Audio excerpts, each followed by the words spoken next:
ఈ వీడియోలో నేను ఇంతకు ముందు చెప్పిన వీడియోలో కొన్ని లిస్ట్ ఆఫ్ బుక్స్ ఇచ్చాను పేపర్ 2 ప్రిపేర్ అవ్వడానికి ఇంగ్లీష్ సబ్జెక్ట్‌కి సంబంధించి.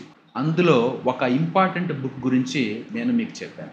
ఆ ఇంపార్టెంట్ బుక్ ఏంటంటే William J Long English history, English literature. So, ఈ బుక్ కంపల్సరీగా ప్రతి ఒక్క యూజీసీ నెట్ యాస్పిరెంట్ ఎవరైతే ఇంగ్లీష్ సబ్జెక్ట్ మీద ఎగ్జామ్‌కి అపియర్ అవుతున్నారో వాళ్ళు కంపల్సరీగా ఈ బుక్‌ని కంప్లీట్ చేయాలి. సో, ఈ బుక్‌కు సంబంధించి నేను చాప్టర్ వైస్‌గా వీడియోస్ పెట్టాలనుకుంటున్నాను. అందుకోసమే ఈ వీడియో చేస్తున్నాను. సో, అయితే ఈ బుక్‌లో మనకి మొత్తం 12 చాప్టర్స్ ఉంటాయి. ఈ 12 చాప్టర్స్‌లో మనము అన్నీ క్లియర్‌గా వన్ బై వన్ వీడియో చేస్తూ వాటిని మనము నేర్చుకునే ప్రయత్నం చేద్దాం. అయితే చాప్టర్ 1కి సంబంధించి మనము ఆంగ్లో సాక్సన్ పీరియడ్ గురించి మనం మాట్లాడుకుంటాం. ఇక్కడ ఆంగ్లో సాక్సన్ పీరియడ్‌కి సంబంధించి మనం ఏం మాట్లాడుకుంటామంటే ఆంగ్లో సాక్సన్‌కి ఆ పేరు ఎలా వచ్చింది?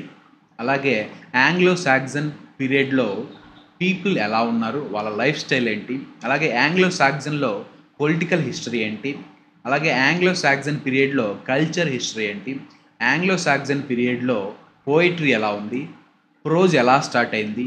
ఎలాంటి వర్క్స్ ఉన్నాయి? ఎలాంటి పోయెమ్స్ ఉన్నాయి? ఎలాంటి రైటర్స్ ఉన్నారు? ఇంపార్టెంట్ రైటర్స్ ఎవరు?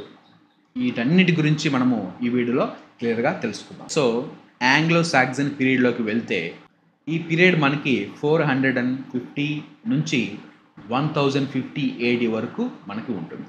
సో, ఈ పీరియడ్‌లో ఆంగ్లో సాక్సన్స్ ఎవరు? ఆంగ్లో సాక్సన్స్ అనే వాళ్ళు జర్మానిక్ ట్రైబ్‌కి సంబంధించిన వాళ్ళు. ఆ ట్రైబ్స్‌లో మనకి 3 ట్రైబ్స్ ఉంటారు. ఒకటి జూట్స్, 2 యాంగిల్స్, 3 సాక్సన్స్. సో, ఈ 3 ట్రైబ్స్ కంబైన్ అయ్యి జర్మానిక్ ట్రైబ్‌గా ఏర్పడింది. వాళ్ళనే మనము ఆంగ్లో సాక్సన్స్ అని పిలుస్తాం. అయితే ఇక్కడ యాంగిల్స్ అంటే ఫిషింగ్ అని మీనింగ్, సాక్సన్ అంటే స్వర్డ్ అని మీనింగ్. సో, వీళ్ళు ఎలాంటి మనుషులో వాళ్ళ యొక్క నేమ్‌కున్న మీనింగ్‌ని బట్టి మనము తెలుసుకోవచ్చు. అయితే ఈ ఆంగ్లో సాక్సన్‌లో పీపుల్ లైఫ్ స్టైల్ ఎలా ఉంది? వాళ్ళ లైఫ్ స్టైల్ ఎలా ఉండేది అంటే వాళ్ళు నేచర్‌ని రెస్పెక్ట్ చేసేవాళ్ళు. అంటే నేచర్ నుంచి నేర్చుకునేవాళ్ళు, ప్రకృతి నుంచి నేర్చుకునేవాళ్ళు. వుమెన్‌కి ఎక్కువ రెస్పెక్ట్ ఇచ్చేవాళ్ళు, స్త్రీని గౌరవించేవాళ్ళు. అలాగే వీళ్ళు గ్లోరీ కోసం స్ట్రగుల్ ఫేస్ చేయడానికి రెడీగా ఉండేవాళ్ళు. అంటే ఏదైనా గొప్ప విషయం సాధించాలి, గొప్ప విషయాలు చేయాలి, గొప్పగా బతకాలి, ఐడియల్‌గా ఉండాలి, ఎదుటి వారికి ఆదర్శంగా ఉండాలి అనే ఉద్దేశంలో వాళ్ళమంతా గడిపారు. అలాగనే వాళ్ళ వర్క్స్ కూడా ఉంటాయి. ఆంగ్లో సాక్సన్ పోయెట్రీ గురించి మనం మాట్లాడుకుంటే మనకి first poem in English literature అనే బిట్ గనక మనకి యూజీసీ నెట్‌లో వచ్చినా, ఏపీ సెట్‌లో వచ్చినా మీరు ఒకటే ఒక ఆన్సర్ ఇవ్వాలి. That is 'Beowulf'. This is the first epic poem in English literature. అలాగే ఇంకా మనము ఆంగ్లో సాక్సన్ పోయెట్రీ గురించి మాట్లాడుకుంటే మనకి 'విట్సిట్ ది వాండరర్' అనే పోయెమ్ ఉంటుంది. అలాగే 'Deor's Lament', 'the Seafarer', 'the wife's lament', 'the husband's message', 'fight at Finnsburg', అలాగే 'వాల్టేర్'. సో, ఈ పోయెమ్స్ అన్నీ మనకి ఆంగ్లో సాక్సన్ పీరియడ్‌లో మనకి కనిపిస్తాయి. ఆంగ్లో సాక్సన్ పీరియడ్‌లో మనకి క్రిస్టియన్ రైటర్స్ కూడా ఉంటారు. వాళ్ళు కూడా వాళ్ళ వంతు కాంట్రిబ్యూషన్ లిటరేచర్‌ని ఇంప్రూవ్ చేయడానికి ఆంగ్లో సాక్సన్ పీరియడ్‌లో ఇచ్చారు. వాళ్ళు ఒకరు పేగాన్, 2 క్రిస్టియన్ రైటర్స్. ఒకరు పేగాన్, 2 క్రిస్టియన్. సో, ఈ పేగాన్‌లో మనకి మంక్ రైటర్స్ ఉంటారు. వాళ్ళు రిలీజియన్ గురించి వర్క్స్ అయితే రాస్తారు. అలాగే క్రిస్టియన్ రైటర్స్ కూడా ఉంటారు. వీళ్ళు వీళ్ళు కూడా మంక్సే. కాకపోతే వీరు ఓరల్‌గా వర్క్స్‌ని ప్రెజెంట్ చేస్తూ ఉంటారు. అయితే ఈ క్రిస్టియానిటీ ఇన్‌ఫ్లూయెన్స్ అనేది ఆంగ్లో సాక్సన్ పీరియడ్‌లో ఇద్దరు కింగ్స్ ద్వారా 2 కింగ్స్ ద్వారా స్ప్రెడ్ అయింది. ఒకరు అగస్టైన్ ఫ్రమ్ రోమ్. రోమ్ నుంచి అగస్టైన్ వస్తారు. ఇతను అంతగా లిటరేచర్‌ని ప్రొడ్యూస్ చేయరు. కానీ ఐర్లాండ్ నుంచి వచ్చిన సెయింట్లీ యాడెన్ ఇతను మాత్రం లిటరేచర్ చాలా ప్రొడ్యూస్ చేస్తారు. స్కూల్స్ ఎస్టాబ్లిష్ చేస్తారు. మొనాస్ట్రీస్ ఎస్టాబ్లిష్ చేస్తారు. లిటరేచర్‌ని ఎలాగైతే ఎంకరేజ్ చేయాలో అన్ని విధాలుగా ఈ saintly Aiden from Ireland లిటరేచర్‌ని encourage చేస్తారు. అన్ని విధాలుగా లిటరేచర్ ప్రొడ్యూస్ అవ్వటానికి, లిటరేచర్ జనరేట్ అవ్వటానికి హెల్ప్ చేస్తారు. ఆంగ్లో సాక్సన్ పీరియడ్‌లో మనకి నార్థంబ్రియన్ పోయెట్స్ కూడా ఉంటారు. వీళ్ళు మనకి చాలా ఇంపార్టెంట్. ఇందులో మనకు ముఖ్యంగా 3 రైటర్స్ ఉంటారు. ఒకరు బేడ్, 2 క్యాడమెన్, 3 సైన్వుల్ఫ్. సో బేడ్ గురించి మనం మాట్లాడుకుంటే బేడ్ని మనము వెనరబుల్ బేడ్ అని కూడా అంటాము. అయితే ఇతను రాసిన వర్క్స్ చాలా ఇంపార్టెంట్. ఆ వర్క్ ఏంటంటే ఇతను రాసిన ఒక best history work is very very important for UGC NET. అదేంటంటే ecclesiastical history of English people. So దీన్ని బేడు లాటిన్లో రాశారు.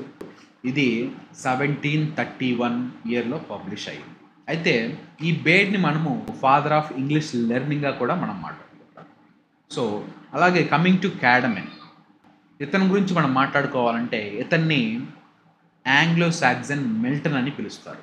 ఎందుకు పిలుస్తారంటే ఇతను కూడా జాన్ మిల్టన్ ప్యారడైజ్ ఎలాగైతే క్రిస్టియానిటీ గురించి జీసస్ గురించి రాశారో ఇతను కూడా పారాఫ్రేజ్ అనే ఒక వర్క్ రాస్తారు. అది కూడా ప్యారడైజ్ లాస్ట్కి, జాన్ మిల్టన్ రాసిన ప్యారడైజ్ లాస్ట్కి సిమిలర్గా ఉంటుంది. కాబట్టి ఇతన్ని ఆంగ్లో సాక్సన్ మిల్టన్ అని పిలుస్తారు.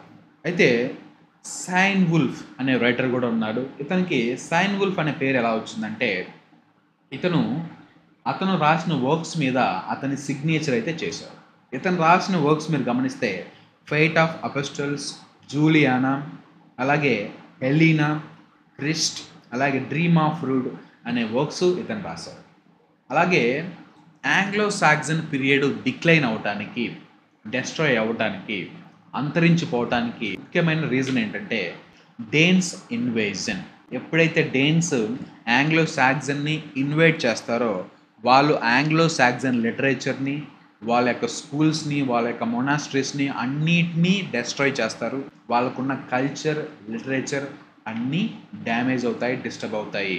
వాళ్ళు పూర్తిగా వాళ్ళ యొక్క లిటరేచర్ని, వాళ్ళ యొక్క కల్చర్ని డేన్స్ ఇన్వేజన్ ద్వారా కోల్పోతారు.